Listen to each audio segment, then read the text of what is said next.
دوای چاوەڕوانیەکی زۆر دوجار پارتی دیموکراتی کوردستان لەسەر ڕاستپاردەی بارزانی لیژنەیەکی بەسەرکردایەتی فازڵ میرانی سکرتێری مەکتەبی سیاسی پارتی بۆ سەردانی لایەنەکان پێکێنا. بڕیارە لیژنەکە لە ڕۆژی دووشەمەوە زنجیرێک سەردان بۆ لای لایەنە سیاسیەکانی هەرێم دەست پێ بکات و یەکەم وێستگەی سەردانی وەفدەکەی پارتی بۆ لای یەکگرتوو دەبێت.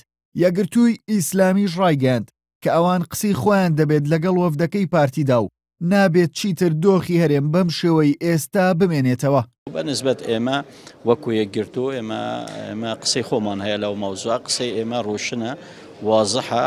ئێمە ئاڵێن هیچ مەجال نەماوە، دەبی زووترین کات ئێمە هەموو زولایەنەکان بینە سەر ماسەی گفتوگۆ دانوستاندن پێگوە دەست دانە سەر برینەکان کێشەکان دەستنیشان بکەین، وڵاتی خۆمان لەو هەموو قەیرانانە ڕزگار بکەین.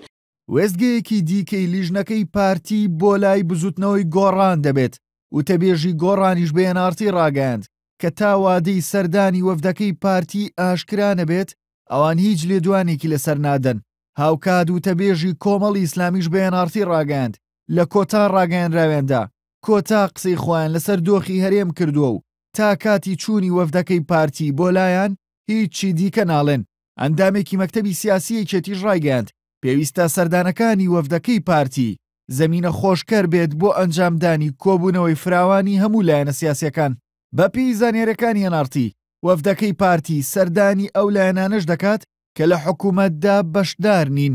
لایەنە سیاسیەکان دەبی ئەکتیڤ بێ لە پێش هەموو لایەنە سیاسیەکان پارتی معنیە، چونکە کاک مەسعود بۆ خۆی سەرۆکی پارتی دیموکراتی کوردستانە، کافی نییە بۆ پارتی بڵێ وەڵا ئەرێوەڵا کاک مەسعود ڕاستەکا و بگەڕێ لە ژوورەکەی خۆی دانیشتووە، بەڵکو پارتی دەبی چالاک بێ بۆ زەمینە خۆشکردن بۆ ئەو کۆبوونەوانەی پێش کۆبوونەوەی فراوان، کۆبوونەوەی دووقۆڵیە، لادانی ڕێگر و خاوکردنەوەی گرژیەکانە، ئەم شتانە دەبێت پارتی بکە.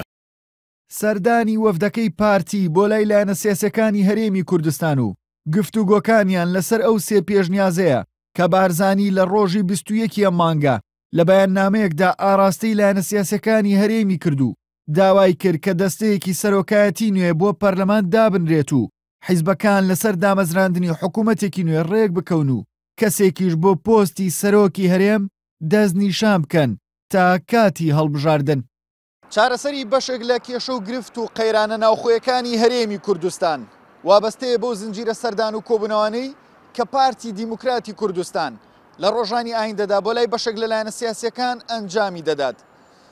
گرنگترین وێزگەی سەردانەکەی پارتیش بۆ لای بزوتنەوەی گۆڕانە و گۆڕانیش تا ئێستا لە بەرامبەر ئەم پرسەدا بێدەنگە. بژاردە بە غێنارتی سلێمانی.